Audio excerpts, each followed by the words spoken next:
Orang yang melupakan kematian, artinya tidak pernah berfikir kalau dia itu bakal mati, maka oleh Allah akan ditimpa dengan 3 hal. Yang pertama apa? Taswifit taubah. Orang itu suka nunda taubat. Ya, orang itu suka nunda taubat. Nanti ialah taubat masih muda. Nanti ialah taubat masih kaya. Nanti ialah taubat masih sehat. Nanti ialah taubat masih sibuk. Taubatnya ditunda terus. Ya, taubat ditunda tanpa dia ketahui bahwasanya kematian itu tiba. Ai ta'khiruha wa tarkur ridha bil kafaf.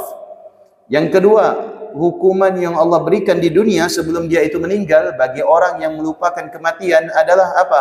Dia tidak rela terhadap apa yang telah ditetapkan oleh Allah. Dia tidak akan pernah rela. Ya, orang dapat 2, dia harus dapat 2. Kalau perlu dia dapat 3. Orang dapat 5, dia harus dapat 10. Tidak akan pernah rela terhadap pembagian Allah. Dan tidak akan pernah rela terhadap apa yang ditetapkan oleh Allah subhanahu wa ta'ala.